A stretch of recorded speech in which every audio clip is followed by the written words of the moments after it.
14 frames for the port lights. So here's roughly how the port light will sit. As you can see, it's angled downward. There'll be a piece of Lexan in there that will either swivel or be removable or both.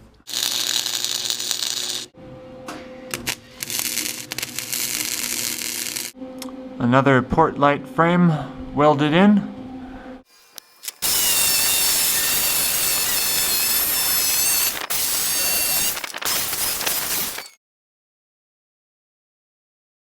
Just this as a sheet. It was 4 feet by 8 feet by 1/4 inch thick. $300. I used to be able to get them for $150. Now I'm welding in the filler pieces between the port lights. Transferred the pattern to the metal piece and it makes a nice fit.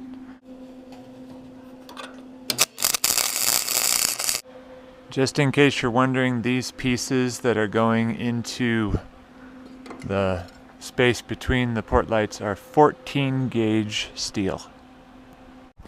Left side or port side fillers in, these things, all the way down the line to the end. And right side, starboard side, all filled in. And here's what it looks like from the inside.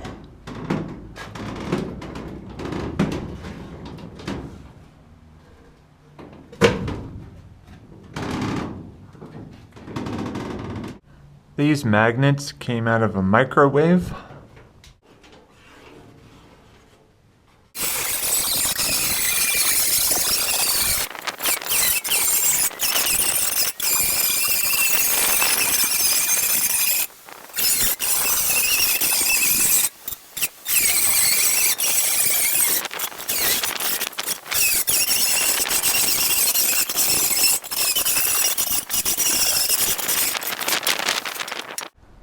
Here's the view from the side.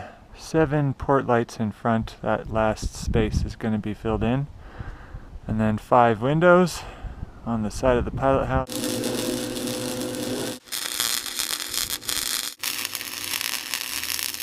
Starboard side done. Just finishing up the filler plate right there.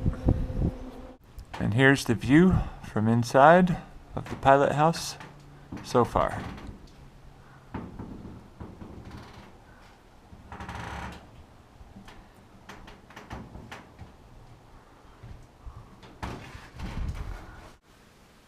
That's it for boat construction. The rest of this video is just some stuff I did messing around with an electric bicycle motor. I might use the motor for the dinghy outboard, or maybe just being able to understand it would help me to create an electric motor for the boat. I don't claim to know much about electric motors, but here's what I've learned just by messing around with something. So I had to take it apart because the controller for this unit went bad. The controller is normally inside of here, but I just gutted it because there's no purpose for it. I'm going to use this controller that I bought off eBay. It used to have FETs all along here, and there were a total of 7. And this one has many more. This one has 18 FETs. This part is magnetic. So these are just regular magnets. And then in here are electromagnets. So when these turn on, they push against these magnets and spin the mechanism around. This is a bearing right here that fits inside of here. When I took it apart, I was just looking for things that were wrong, and I messed up some stuff while I was doing that. Right there is a Hall sensor that actually fits between the electromagnets, and I have to resolder in 2 of them because I broke them when I took this piece out. I had to take it out because the Chinese used red and black for everything. One of the reds should have gone to yellow, one of the blacks to green, another of the blacks to blue. The black power line should actually have been red because this is positive power. And then the red line should actually have been black because that's the negative.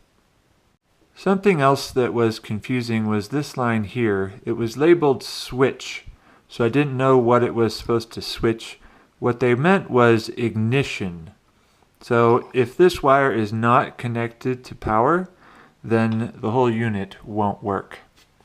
And in case you're wondering what kind of unit it is, it's a Sunwind, and it's a brushless motor controller.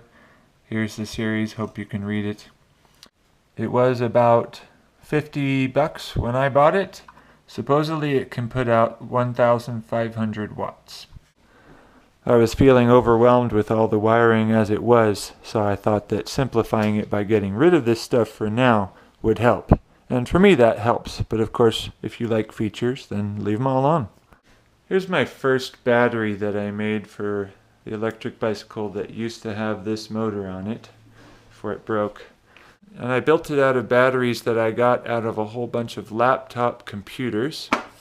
It just makes 48 volts. That was back when I thought a 48 volt motor wanted a 48 volt battery, but they actually can easily handle 52 volts.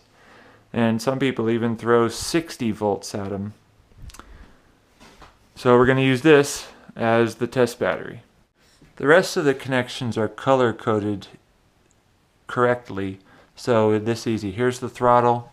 All the colors just match the colors that are on the controller.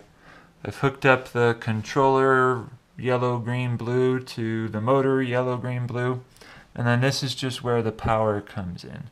That'll come off the battery. Positive is here, negative is here. So far it's working. This is the learning process. This is the self-learning line. If I hit the throttle, then it switches to the other direction. Just in case you're wondering, this is a Bafang BBSO2. They're notorious for having their controllers blow out. The BBSHD is better. And that's the motor that I have on the bicycle that still works, is the BBSHD. Still made by Bafang.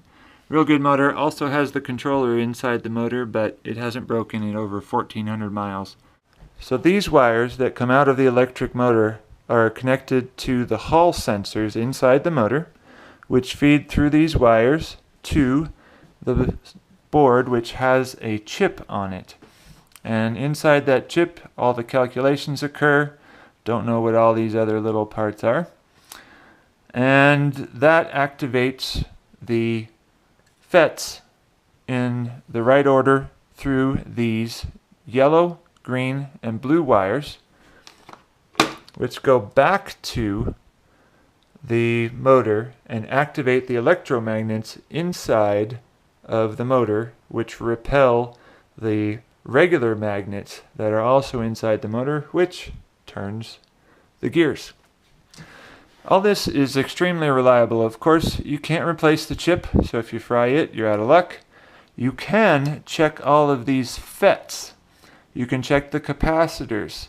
You can check whether the shunts, which are these pieces here, are in good shape.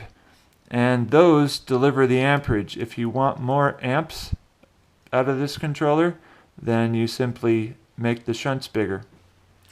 So overall, I think this is relatively simple. Here's the throttle, and that goes through the wires. The wire colors actually match, and that tells the controller how much power to give to the motor. And that's it for this video. Have a great day.